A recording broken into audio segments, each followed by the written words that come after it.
खान की रातों रात अडयाला जेल से बनीगाला मुंतकली। खान को 3 साल के लिए बनीगाला रखा जाएगा। मैं हूं वहीद अमान, आप हमारा यूट्यूब चैनल और फेसबुक पेज देख सकते हैं।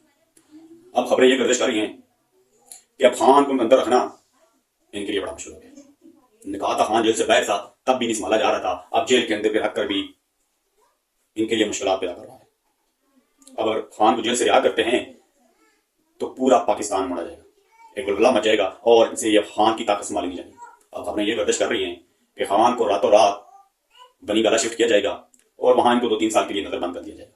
फिर आहिस्ता आहिस्ता इनको कुछ रिलीफ मिलेगी और उसके बाद खान को सारे केसेस खत्म कर दिए जाएंगे। अगर वो डायरेक्टली खान को रिहा करते हैं तो फिर पूरा मुल्क यानी जाम हो जाएगा। उसका नतीजा आपने 8 फरवरी को देखा, जो इनकलाब आया वो आपके सामने है। जो कहते थे कि खान हमारी वजह से, आज आप उनका हाल देख लें।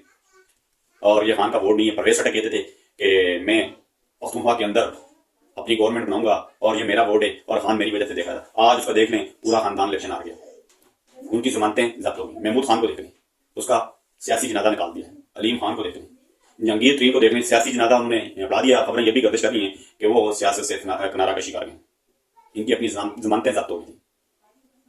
खान के नाम पर वोट लेकर आने वाला अब्दुल कादर, वो अब लोटा बन गया, मरियम नवाज के पास गया। मरियम नवाज ने कहा था लोटों की जगह वाशरूम में होती है, लेकिन अब वो लोटा अपने अंजाम को पहुंचा। ये लाहौर कल का है 121। अब वहां की आवाम 22 सड़कों पर निकल आई है। सूरत हाल बड़ी संगीन हो गई है। वहां की आवाम ने सोशल बाइकाट कर दिया है और उसके घर का गिराव भी कर दिया है। उन्होंने कहा कि तुमने खान के नाम पर वोट लिया और हमसे गद्दारी की।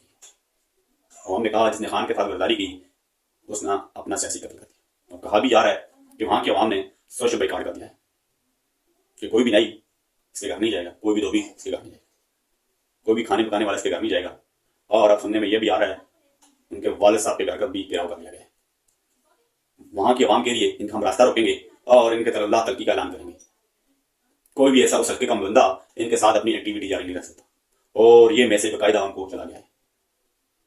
अब जो भी लोटा बनाएगा, जब मैनेजमेंट की कोशिश की जा रही है तो वो उसका अंजाम देख लें। खान साहब को जो मैंडेट दिया गया और उनसे छीनने की कोशिश की गई, अब वो लोग खुद आके कह रहे हैं कि ये खान का मैंडेट था और हमने खान साहब को दिया था। ये पीटीआई के उम्मीदवार जीते हैं, ये उन्हीं का हक बनता है। वो कह रहे हैं कि हमें जबरदस्ती जिताने की कोशिश की जा रही है। मुल्क के अंदर जो इनकलाब आया है, ये पिछले 76 साल में ऐसा कोई इनकलाब नहीं आया। और जो कौम खान के पीछे खड़ी हो गई है, नून लीग का इन्होंने ये नहीं कि सफाया कर दिया है। जो 5% नून लीग बची है, पीपल्स पार्टी बची है, वो आप समझ लें कि अगले इलेक्शन में इनका बिल्कुल सफाया हो जाएगा।